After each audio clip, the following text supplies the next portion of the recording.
আমি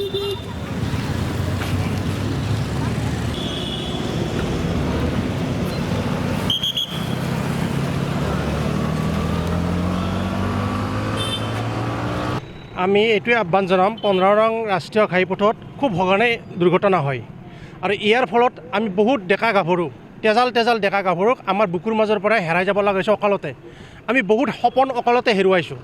গতিকে আমি প্ৰত্যেককে সজাগ সচেতন হৈ থাকিবৰ কাৰণে আমি একদম মানে ডুমনি চকীৰ পৰা লালপুলকলৈকে আমি বেনাৰ লগাই পেলাই সকলোকে সজাগ হ'বলৈ মানে অনুৰোধ কৰিছোঁ। এইকাৰণে এতিয়া যিহেতুকে ঘন কুঁৱলীৰ সময় যথেষ্টভাৱে দুৰ্ঘটনা হয় আৰু গোটেই অসমতে এতিয়া দুৰ্ঘটনাটো বাঢ়ি গৈছে।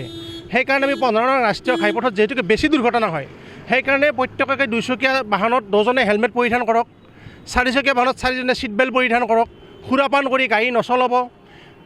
জীৱনটো হ'ল বহু মূল্যৱান জীৱন, অকাল মৃত্যুক কোনো আকোৱালি ল'ব নালাগে। গতিকে মহামূল্যৱান জীৱনে আমাক অমৃতৰ সন্তান বুলি কৈছে। গতিকে অমৃত পান কৰক, সুধাপান কৰক, জীৱনৰ সুৰাপান কৰি গাড়ী নচলাব, তীব্ৰ গতি পৰিহাৰ কৰক। সকলোকে সজাগ সচেতন হৈ থাকিব দিছোঁ। প্ৰত্যেকে নিজৰ মানসিকতাক পৰিৱৰ্তন কৰিব লাগিব। আমি আজি 1989ৰ পৰাই আমি এই পথ সুৰক্ষা মানে কৰি আহিছোঁ, কিন্তু সেই হিচাপে আমি ফলপ্ৰসূ হোৱা নাই। কিন্তু প্ৰত্যেকে সজাগ সচেতন হ'ব লাগিব, প্ৰত্যেকৰ মানসিকতাক চেঞ্জ কৰিব লাগিব। তেতিয়াহে আমি এখন দুৰ্ঘটনামুক্ত, যে মামাই যে সপোন দেখিছে, তেতিয়াহে আমি এখন দুৰ্ঘটনামুক্ত সপোন দেখিম।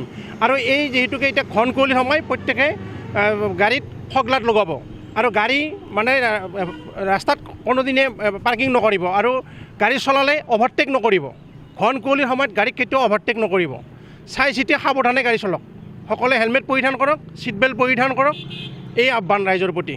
সকলোৱে যাতে সজাগ সচেতন হৈ থাকে, তেতিয়াহে আমি এখন দুৰ্ঘটনামুক্ত মানে অসম গঢ়িব পাৰিম। আৰু সকলোৱে সজাগ সচেতন হৈ থাকিলেহে আমি পথ সুৰক্ষা, জীৱন ৰক্ষা, আমি জীৱনটো ৰক্ষা কৰিব পাৰিম।